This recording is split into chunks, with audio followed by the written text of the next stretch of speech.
Muy buenas tardes, profesor. Nosotros somos el equipo dieléctrico que vamos a explicar la resolución de los problemas de modelado de sistemas dinámicos a base de variables de estados. Y nuestro equipo está conformado por Alba Martínez, Héctor Mauricio, Corona Guzmán, Felipe Irving, González Hernández, Iván Alexander, Martínez Ortega Ubaldo, su servidor Montoya Santiago Abraham y Reyes Soto Gerardo. Episodios con mi compañero Coronado Guzmán Felipe Irving y yo, su servidor Martínez Ortega Ubaldo. Vamos a elaborar lo que es el ejercicio 2, que dice: describe el circuito en la variable de estado. Seleccione la variable de estado indicando en la figura X1 y X3, donde son corrientes de la bobina, y X2 es el voltaje del capacitor. Bueno, vamos a resolver lo que es la solución de lo que es de la primera bobina, donde la primera bobina se tuvo como resultado, obtuvimos lo que fue BI es igual a BI1 más BR menos BC2. De ahí se obtuvo lo que fue RIS es igual a LI de DU sobre DT más RIU de menos BC2, donde se obtuvo lo que fue LI de DI sobre DT es igual a menos RI de L1 más BC2 más RIS. Después obtuvo DI de T de DT es igual a menos R sobre L1 de 2L1 más 1 sobre L de BC2 más R sobre L1 de 2S. Vamos a presentar lo que es la segunda bobina. Bueno, para este caso, que en la segunda ecuación nos pide el voltaje en el capacitor, partimos de la ecuación de Kirchhoff de nodos para poder calcular las corrientes. De esta manera nos queda que la corriente de la bobina 1 es igual a la corriente del capacitor 1 más la corriente del capacitor 2 más la corriente de la bobina 2. Y ya una vez despejando las corrientes de los capacitores, obtenemos, bueno, una vez convirtiendo las corrientes de los capacitores, obtenemos las ecuaciones características de estas, teniendo la corriente de la bobina 1 siendo igual al capacitor 1 por la diferencial del voltaje del capacitor, más la capacitor 2 por la diferencial del voltaje del capacitor 2 más la corriente del capacitor 2. Ahora, como el voltaje en ambos capacitores podríamos decir que es el mismo, entonces podríamos hacer una agrupación por términos, obteniendo la sumatoria de ambos capacitores por su diferencial. De esta manera, despejando, ya nos queda 1 entre la sumatoria de ambos capacitores por la corriente de la bobina 1, menos 1 entre la sumatoria de ambos capacitores por la corriente de la bobina 2.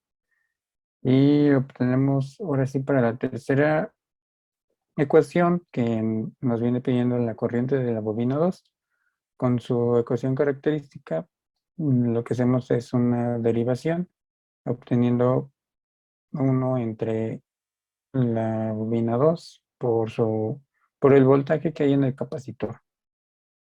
Una vez teniendo estas tres ecuaciones, las pasamos a variables de estado.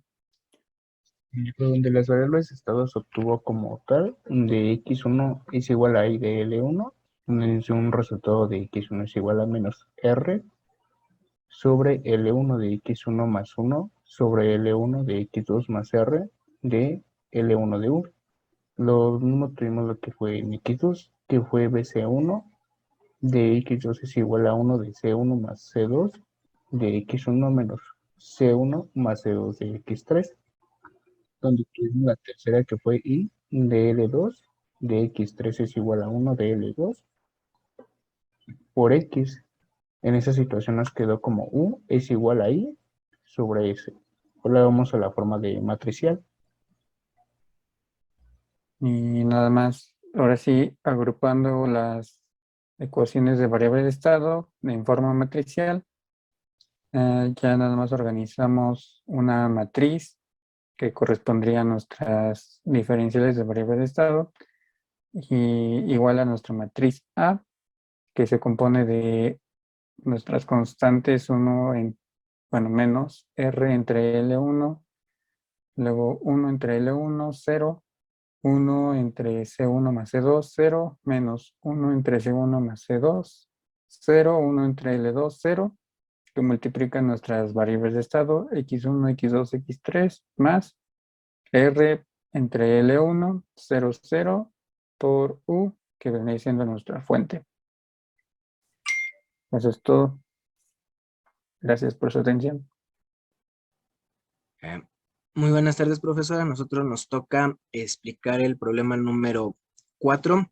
Mi nombre es Montoya Santiago Abraham y el problema nos dice que encuentre las ecuaciones de estado y la función de transferencia para el circuito indicado en la figura. Una vez visto el circuito y analizándolo, vamos a encontrar las variables de estado y las variables de salida. Y tenemos que para X1 sería UR igual a UL más UR1 más UR2. A partir de eso tenemos que RU por RDT va a ser igual a LU por la derivada de U de t sobre dt más 1 entre R1 más 1 entre R2. También vamos a tener que L de U por la derivada de U de t sobre dt va a ser igual a 1 entre LU por C de U por R de t más U por R1 más U por R2. Para X2 vamos a tener que L va a ser igual a U por R1 más R2 más IL.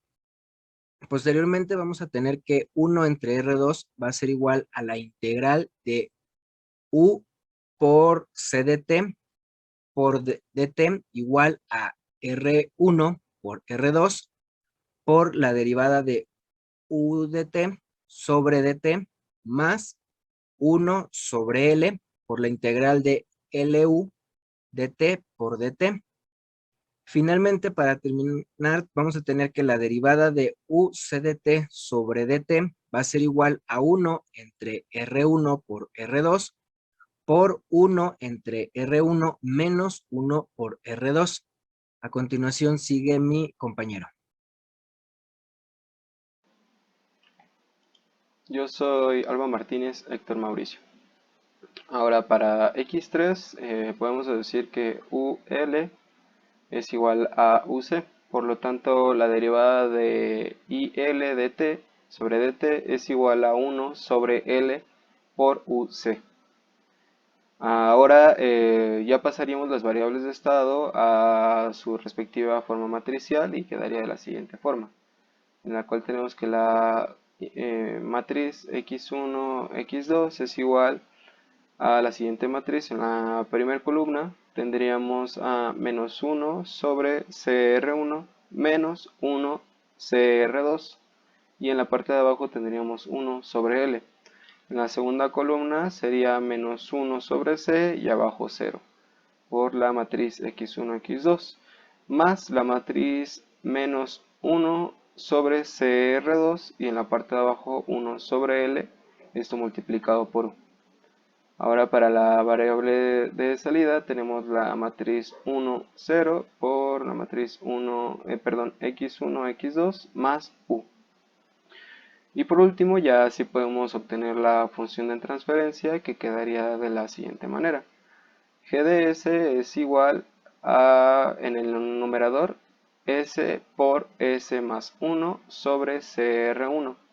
Y en el denominador tenemos a S al cuadrado más 1 sobre CR1 más 1 sobre CR2 multiplicado por S más 1 sobre LC. Y de esta manera podremos concluir el ejercicio. Gracias. Bueno, yo soy González Hernández Iván Alexander. Les voy a presentar el ejercicio 3. Este consiste en que se tiene que representar el sistema en variables de estado, seleccionando BC y seleccionando la IL como variables de estado. En este caso, la I es la entrada y el IL se selecciona como salida. Muy bien, aquí podemos ver en el diagrama del circuito, cómo va a estar constituido por los elementos del capacitor, la bobina y la resistencia. Tomando entonces como IL la salida, desarrollamos las siguientes ecuaciones. Aquí se muestran la I, la U, la I1 y la I2. En este caso nos resultan estas ecuaciones como R multiplicado por IL menos C por la derivada del voltaje en C sobre entre dt, más la L, que es la capacitancia, multiplicada por la derivada de la corriente en L sobre dt, más la resistencia en este caso, que son las ecuaciones de cada uno de los elementos. Ok, a partir de las siguientes definiciones es de variables de estado y variables de salida se tienen que entonces x1 es la BC, el x2 es la IL y la B1 es la I, que es la entrada. Despejando las derivadas nos resulta que la derivada de x1 es igual a menos 1 sobre c por x2 más 1 sobre c por b1 y la derivada de x2 es igual a 1 sobre l de x1 menos 1 sobre el r por L multiplicado por X2. En este caso ya aquí nos muestra la forma matricial de las mismas ecuaciones anteriores. Ya despejando nos solucionan este tipo de variables en cuanto a X, en cuanto a y nos genera esta ecuación que es del sistema. Igualmente aquí podemos ver el diagrama de bloques del funcionamiento del sistema en general. Esto sería todo de mi parte.